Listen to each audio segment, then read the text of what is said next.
This is the next video in the chapter on electronic structure and periodic properties.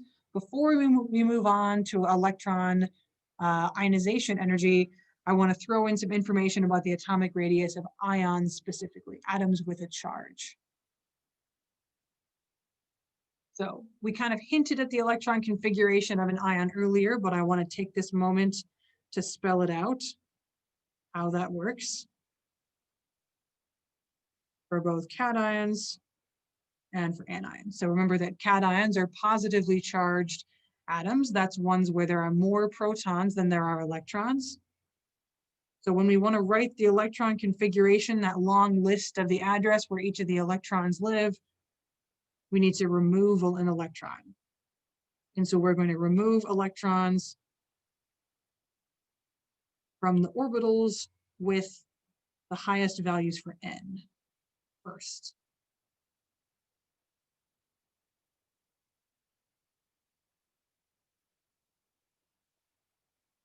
So, for example, we've been talking about lithium. So lithium's configuration is 1s2, 2s1. So we need to remove one electron to make lithium plus. So when we want to choose which one of these electrons, which one of these orbitals to take the electron from, we choose the one with the highest value for n. So we'll take that electron out of the 2s1.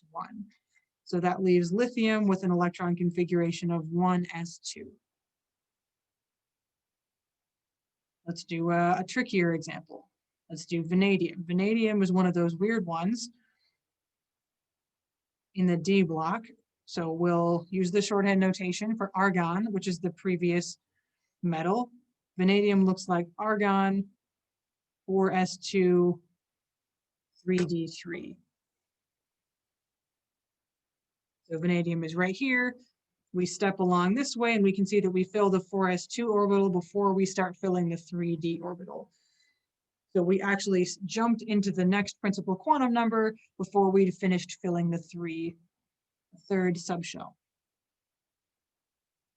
So let's say we want to write the electron configuration for vanadium 2+, which is a common state for this one. We need to find 2 electrons to take out. And so we have to decide if we're going to take them out of the 4s2 or out of the 3d orbital. And according to this rule, we take them out of the highest principal quantum number shell first. So we're going to take them out of the 4th shell. Even though we put in the 3d electrons most recently, it's easier to take the electrons out of that higher principal quantum number shell. So our vanadium 2+ is going to look like the argon configuration 3d3. So make sure you have a look at that one and do some practice on your own so you remember how that rule works. So that is the rule for anions. And then remember that for cations, anions are negatively charged ions. This is where there are more electrons than protons, where an electron has been added to an atom. So we need to add an electron. And we will always add the next electron to the unfilled orbital with the lowest principal quantum number first.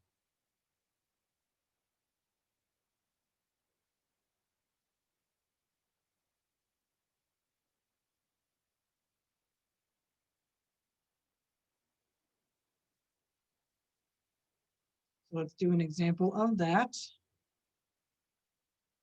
Let's do a fluorine. That's something that can often be found as an anion.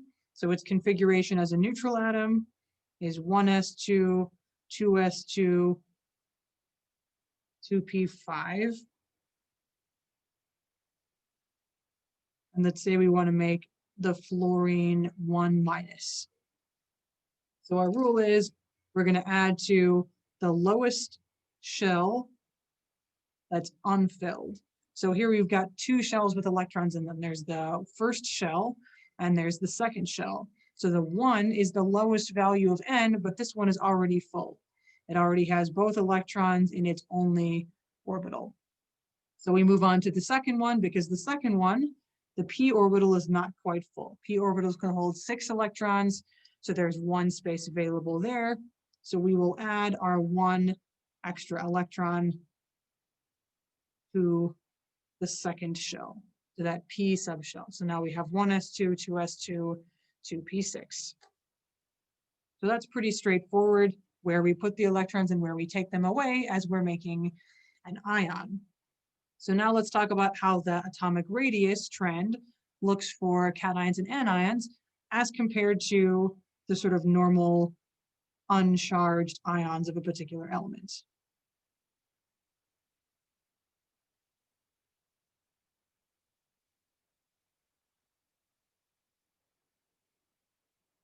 All right, cations first. So when we talked about how big something was, we talked about how many electrons it had and how that affected the effective nuclear charge. So the cations are ions where 1 electron has been removed. So there are fewer electrons than before. So automatically that suggests that the radius should be smaller because the distance to the furthest away electron is smaller.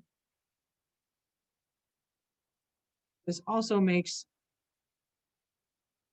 the effective nuclear charge larger because now we have more positives than we do negatives, so that Z effective is automatically going to be larger. So we can predict that the radius is going to be smaller. The radius of the cation is smaller than the neutral atom. So for example, if we had a lithium, which is fairly large size radius because it's on the left side of its period. If we wanted to make lithium plus, that atomic radius would be smaller than neutral lithium. And for anions, the opposite is true. So we've added an additional or several additional electrons. So now there are more negatives than positives.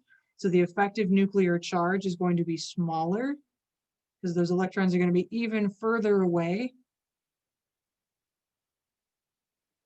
And so the radius is going to be larger. For example, if we had a fluorine, which is a fairly small sized atom anyway, being on the far right side of the periodic table, if we were to make it into a fluorine anion, its radius would increase. It would become much larger in size.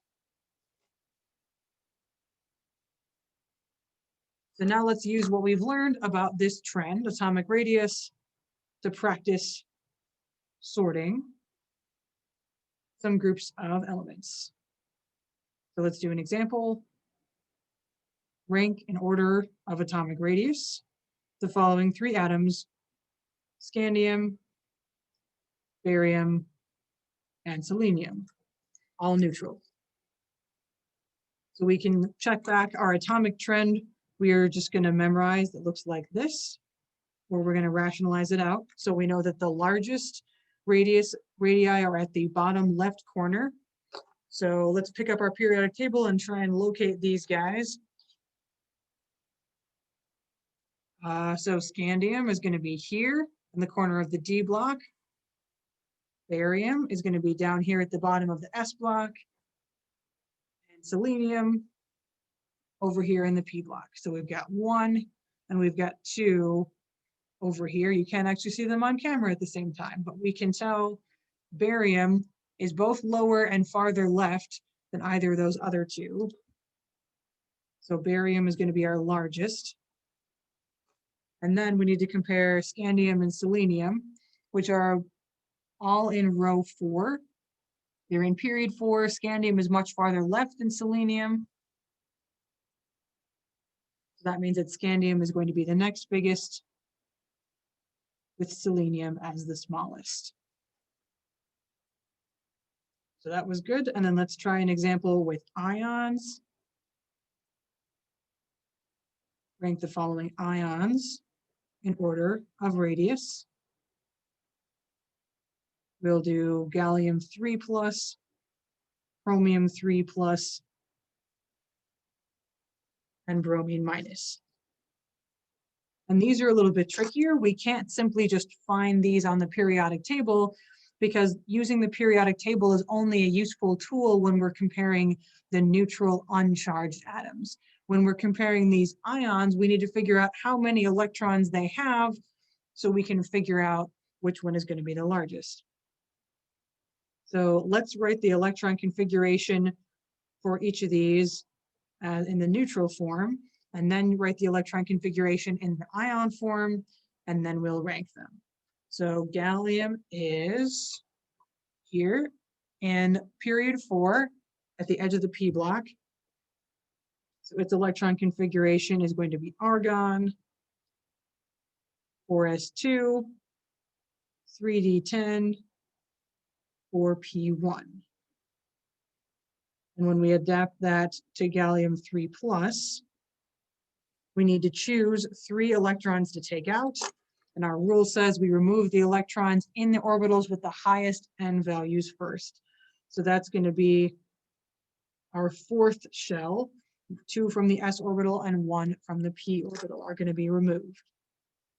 So the gallium 3 plus electron configuration is argon 3d10. And it's a gallium atom, but it has the same configuration as a neutral atom of something else. So what would it look like if it was a 3d10? 3d10 would be zinc. So this gallium 3 plus has the same electron configuration as a neutral zinc. So that'll help us. Let's work on the next one. So chromium. Chromium is here, the 4th element in the top row of the D block. So its configuration is going to be argon, 4s2, 3d4 for our purposes here.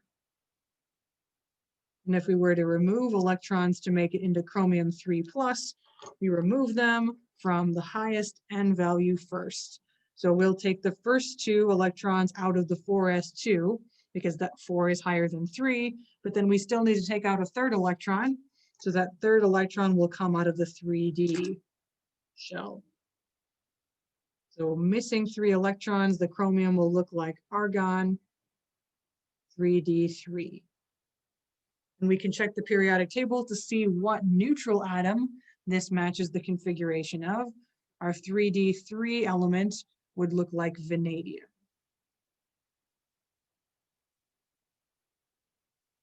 And for bromine, bromine is in the halogens in row 4, over here at the edge of the p block. So its electron configuration is argon, 4s2, 3d10, 4p5.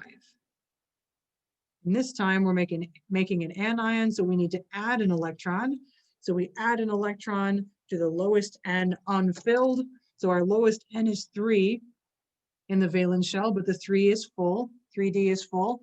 So our only empty one here is the 4p. So we're going to add that last electron into the 4p, giving us argon 4s2, 3d10, 4p6. And if the 4th p orbital is filled, that is the same electron configuration as krypton. Okay, so the question is, why did I bother writing the elements that these had the same configurations of? And that is, if we can compare each of these ions to a neutral atom, then we can use the periodic table as our tool to arrange them. So we've got atoms that have the same configurations as zinc, vanadium, and krypton over here. And we can see that those are all in the same period. Those are all in period 4. And we can sort the radius from smallest on the right side to largest on the left side. So vanadium would be the largest, followed by the zinc equivalent, followed by the krypton. And so that will help us to rank our ions. So that means that gallium 3 plus that has the same electron configuration as zinc is going to be in the middle. The chromium 3+ that has the same configuration as vanadium is going to be the largest. And the bromine minus, which has the same configuration as krypton, is going to be the smallest. Now we are ready to move on and talk about ionization energy.